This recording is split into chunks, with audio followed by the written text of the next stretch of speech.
Bakit po hindi maaabot yung 1 million per year? Walang pondo. Kita nyo? Inuna nyo mamigay ng ayuda kaysa magpatayo ng pabahay. Iniisip kasi nila bilyon gagastusin, ilan lang yung magkakaroon ng pabahay. Eto sa ayuda, mas marami kami mapabibigyan. Saan ba galing si Leo Marcos?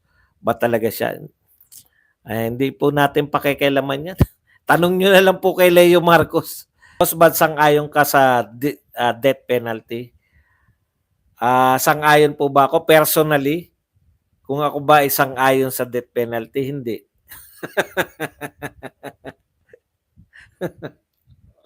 Hindi ako hindi dahil sa ayaw kong gusto kong mamatay yung mga kriminal eh.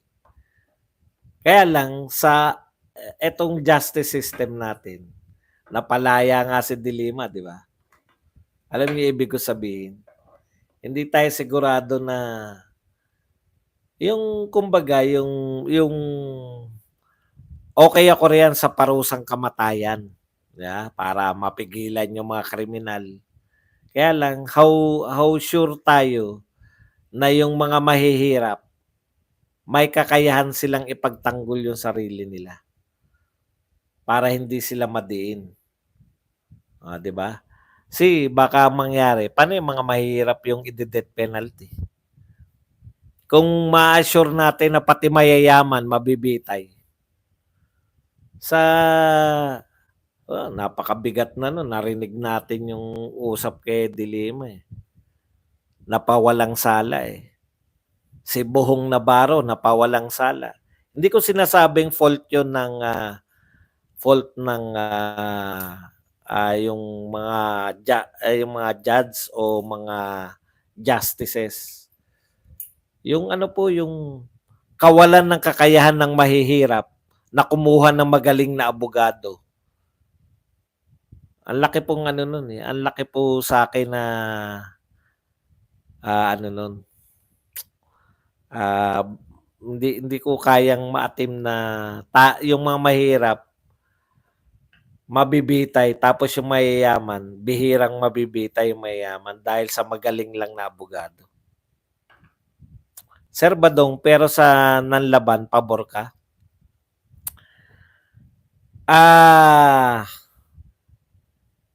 Nanlaban. yung sabi ko nga sa inyo, walang perpekto, 'di ba?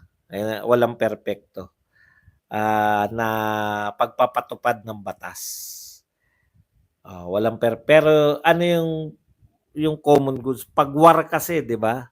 Talagang titignan mo, bakit gusto ng mga tao 'yun? Yun yung point ko Bakit gusto ng mga tao? Lagi po in general po, ang kriminal na nanlaban, paano, pag nanlaban ka, ibig sabihin, yung law enforcer ay nanganganib yung buhay. Di ba?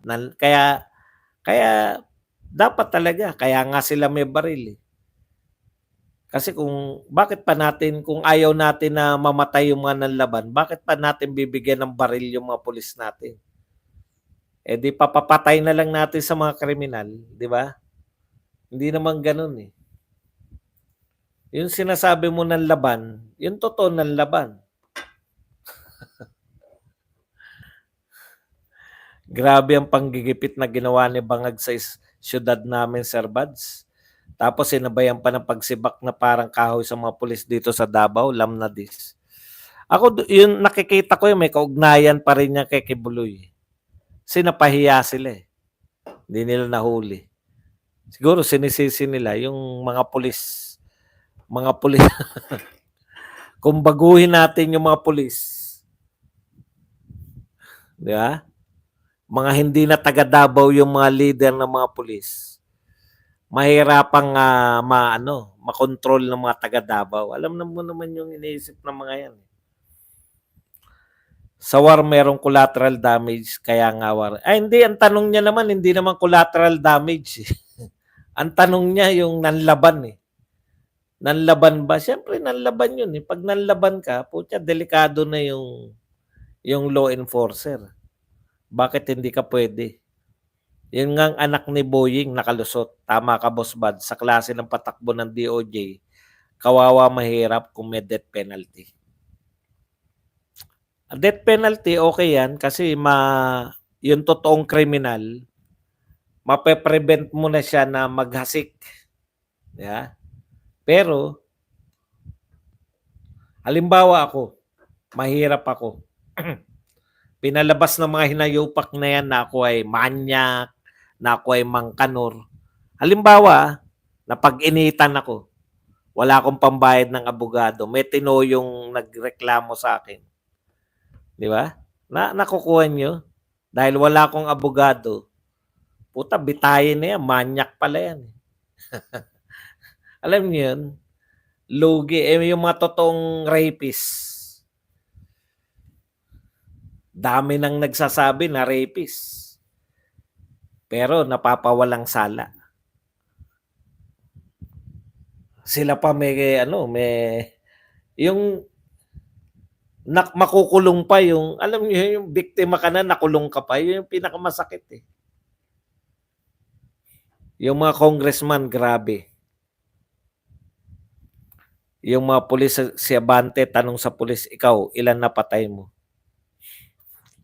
Nung araw, pito at batuta lang ay tahimik ang kalsada. Eh kasi pito at ano lang din eh, mga simple lang din yung krimen nun. Nung araw na sinasabi natin, wala pa yung droga na nakakasira ng utak. No? Kasi kung natural, napaliwanag na ni Tatay Digong yan, di ba? Kaya yung marijuana tsaka yung mga cocaine, hindi masisira utak mo. Cocaine ba? Natural din yun, di ba? Galing yun sa sa halaman. Pero yung shabu na niluluto na chemical, durug-durug utak mo ron eh. Meron ako napanood sa Kalye Survey, mas gusto nila sa FPRRD. Ang reason, mas gusto nila yung leadership at war on drugs. Correct. Kaya nga yun eh, di ba? Ang sabi ni Pangulong Duterte noon, natatandaan ko, kaya kong bumaba sa impyerno para lang babain yung mga kriminal. Alam mo, puta, grabing mga salita yun. No? Lumabas na po ba senatorial lineup ng admin at DDS? Meron na pong senatorial lineup na admin.